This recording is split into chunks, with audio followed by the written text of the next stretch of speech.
Jambret itu tidak ada istilah di KUHP. Itu adalah pencurian dengan kekerasan. Bukan 36, bukan pencurian biasa, bukan pencurian pemberatan, tapi pencurian dengan kekerasan. Curas itu, Pak. Curas itu begal. Dia bawa celurit, bawa senjata tajam, bawa apa segala, bisa bawa senjata api. Nah, ketika orang itu, ini bahaya, Pak. Nah, Anda bilang tidak seimbang, dikejar oleh suaminya, korban. Orang sipil, Pak, tidak punya apa-apa. Orang sipil nggak punya apa-apa itu. Nggak punya, tidak dipersenjatai. Jadi itu bukan tidak seimbang. Memang justru yang tidak seimbangnya itu orang sipil, Pak, yang mengejar pelaku curas. Bagaimana Bapak bilang tidak seimbang? Ya, jadi coba, bolak-balik begini, Anda salah menerapkan suatu pasal. Jadi tindak pidananya adalah curas, ya, pencurian dengan kekerasan. Tersangkanya meninggal dunia, ya selesai SP3. Itu loh, Pak Kajari juga. Nah, kalau Bapak pakai RJ lagi, Pak Kajari, tuntutannya apa sih? Mereka kan pasti ada tuntutan.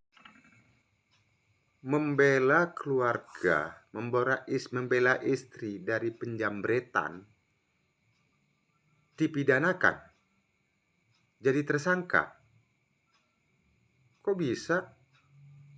Terus kalau keluarga kita atau istri kita dijambret orang, apa kita harus diam saja? Gak mungkin dong. Positif kita kejar. Positif kita kejar. Dan kalau sudah ketangkap, mau kita apakan? Gak mungkin kita kejar terus dapet langsung penjambretnya nurut gitu aja, gak mungkin. Positif ngelawan. Nah, dalam perlawanan itu, ya kalau kita nggak mau kena pukul, ya memukul. Kalau nggak dipukul, memukul. Itu nggak ada lain. Dan saya yakin penjambret itu udah siap. Dia orang siap tempur. Mungkin dia bawa senjata tajam, mungkin bawa apa. Ya kalau kita nggak dibolehkan untuk bertindak, ya kayak gimana ya? Ya kalau kita nggak mau mukul, ya kita dipukul. Kita tidak membunuh, itu dibunuh kita. Jadi aneh loh kalau kita membela keluarga kita pada saat yang terjadi itu, kita kena. Aneh menurut saya. Tapi kalau terjadinya kapan, hari ini kita nyarinya, nggak taunya dapatnya selang 2-3 hari dulu kita cari baru kita bunuh, itu mungkin iya.